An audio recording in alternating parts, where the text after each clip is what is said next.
Hello everyone, welcome back to Tech Talk. In this video, we are going to compare Solaris versus Linux versus RHEL versus Windows, and also explain the difference between Solaris, Unix, and BSD. If you are a student, system administrator, DevOps engineer, or IT professional, this complete comparison will help you choose the right operating system. Let's get started. Solaris is a Unix-based operating system originally developed by Sun Microsystems and now maintained by Oracle. It is designed for high-end enterprise servers and is known for stability, security, and reliability. Key features of Solaris include the ZFS file system, DT-Race, and Zones virtualization. Let's compare Solaris with Linux.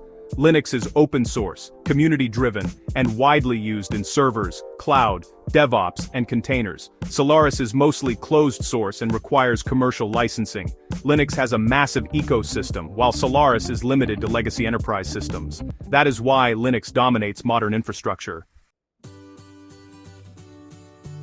Now, let's talk about Solaris versus RHEL. So, RHEL stands for Red Hat Enterprise Linux. It provides, long-term support, regular security updates, and honestly, excellent cloud compatibility. Solaris once dominated enterprise servers, but today, RHEL is really the enterprise standard.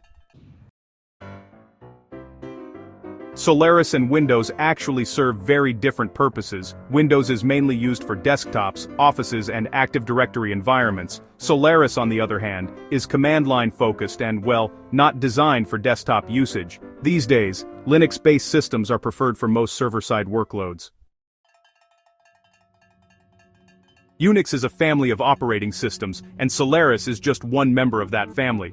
BSD, or Berkeley Software Distribution, is another Unix-like operating system. Popular BSD systems include FreeBSD, OpenBSD, and NetBSD. BSD focuses on networking and security, Solaris is more enterprise-focused, and Linux honestly dominates the modern world. To summarize, Solaris is best for legacy enterprise systems. Linux is the most powerful and flexible operating system. RHEL is the enterprise Linux standard. Windows is best for desktops and corporate environments. BSD is strong in networking and security. If you are starting your IT career today, learning Linux is definitely the best choice. Like, share, and subscribe to Tech Talk. Thanks for watching.